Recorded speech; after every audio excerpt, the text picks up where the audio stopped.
En el capítulo anterior de Memorias de la Mecánica Naranja vimos cómo la representación fujimorista en el Parlamento había permitido las acciones de guerra sucia emprendidas por militares en actividad, amparados por el silencio cómplice del presidente Alberto Fujimori.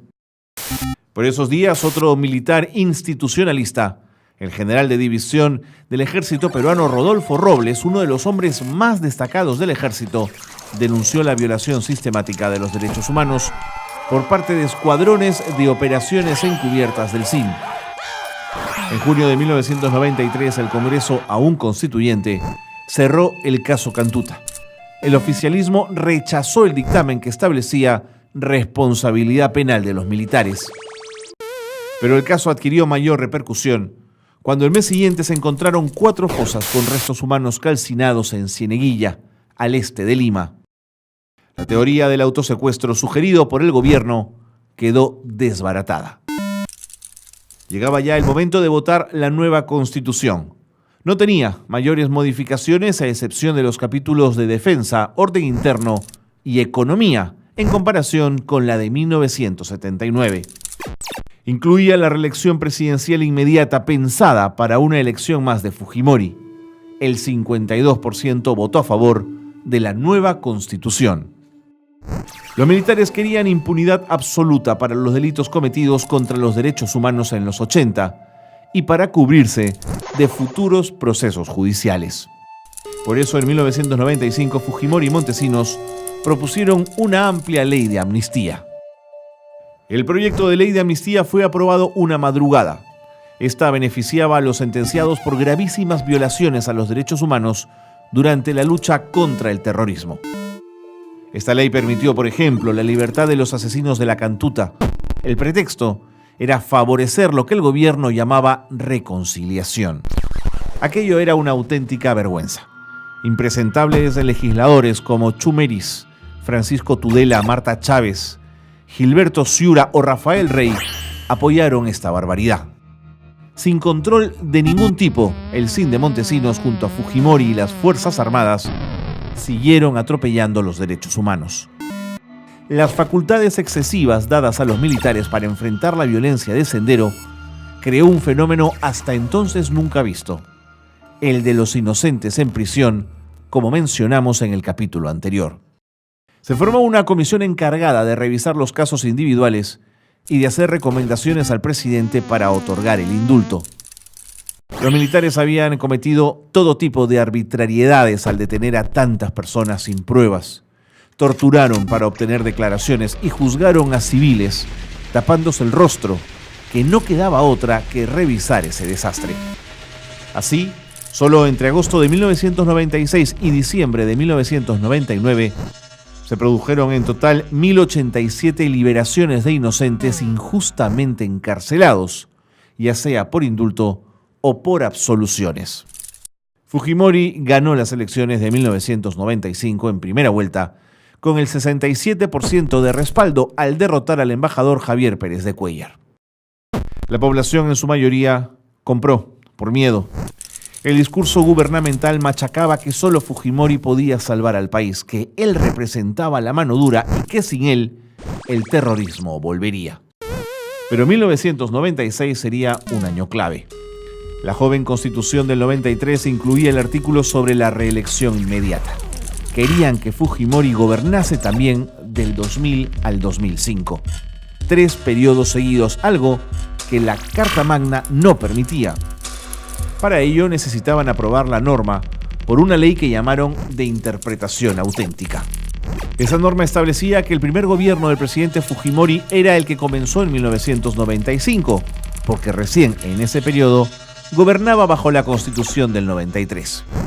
Y que bajo esa premisa podía lanzarse en el año 2000, porque esa sería en realidad su segunda postulación, cuando lo concreto es que su gobierno comenzó en 1990. Quería el fujimorismo inventarse una realidad paralela.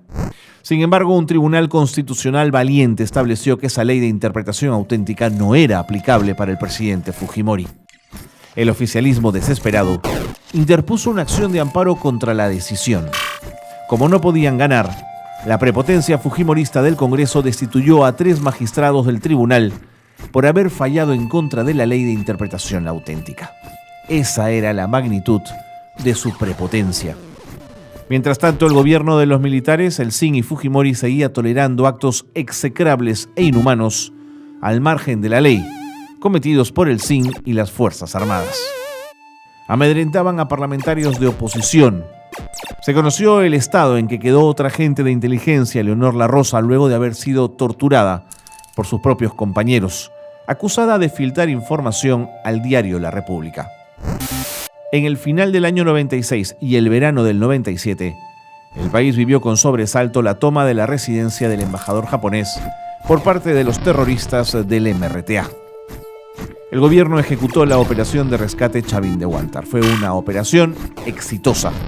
El Estado hizo uso legal de la fuerza para enfrentar a los violentos. La popularidad del gobierno luego de la acción militar llegó al 67%. El 84% de los encuestados se declaró a favor de la salida militar.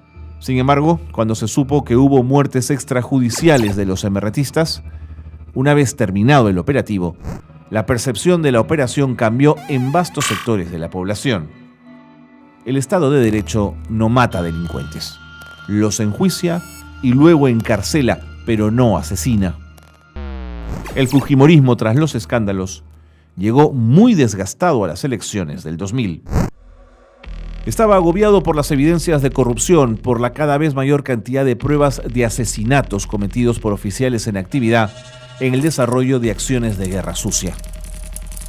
En ese marco, decidió postular por tercera vez. Para la reelección trucha se inventó un partido.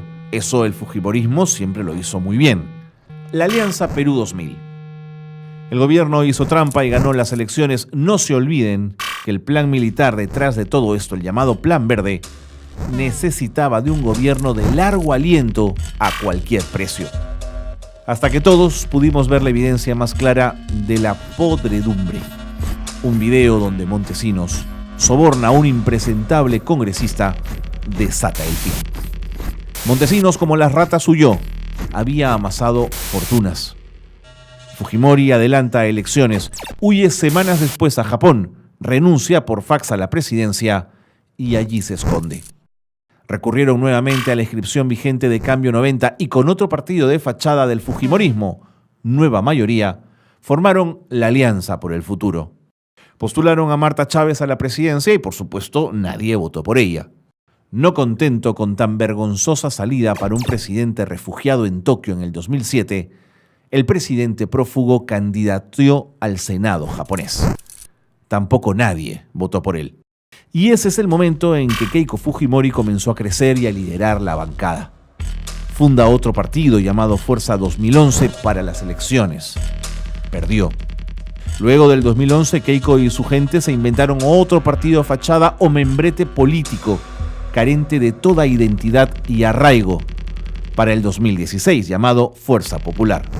Hoy, como su padre, está presa, pero esa ya es otra historia.